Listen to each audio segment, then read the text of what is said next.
Одоо нэлээд эртний бичлэг янзлж байгаа болохоор бичлэг оруулаг аягүй хуудсан утсан дээр аягүй бичлэг хураагдаад сүулдэ утасны багтаамжт үрэх гэдэг. За тэгээ 365 XA энэ дээр ингэж ажиллаж бичлэг видео хийсэн 80 гэхдээ одоо энэ бичлэг ороход дууссан байх. Тэгээд энэ 80 дээр тасгийнхаа хүмүүстэй хамт яваад тусалсан байгаа.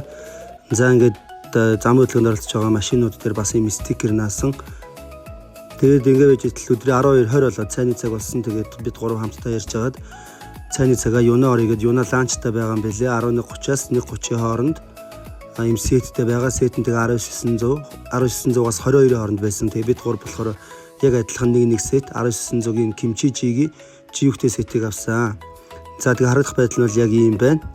Тэгээ кимчи жигийн тэр жиюг ингээд 3 төрлийн панчантай будаатайгаа ингээд 19,000 төгрөгөө.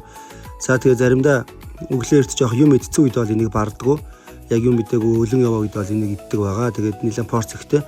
Дараа нь ингээд нэгдүгээр ангийн хонхны баярлал өгсөн. За тэгээд нэгдүгээр ангийн хөтөл үнэхээр нэгдвэртэй хөөрхөн байсан.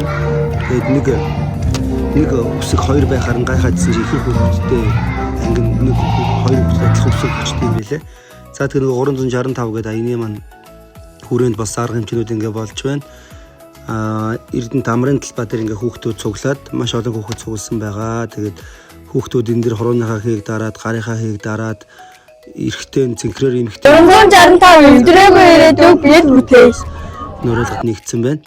За ингээ орой болоод оройн хоолыг уцаар ирж байгаад найзтайгаа хамт идъя гэдэг ингээд оройн хоолыг Маэстро 3 дугаар микро Маэстро гэдэг ресторанд идсэн. Энэ бол хавиргатай банштай шүл гэдэг бол энэ. За энэ хоолыг бол үнэхээр энэ хоолнд бол 10-аас 10 оноо юм бэлээ. Тэгээд за махан цуглуулга. Энэ 2 хүний махан цуглуулга гэсэн. За бас амт нь маш гоё байсан. Тэгээд хвчлэн би энэ шинэ огны салааднаас нь дахианы махнаас нь идсэн байгаа. За ингээд нэг өдрийн үйл явдлын хөө дуслаа.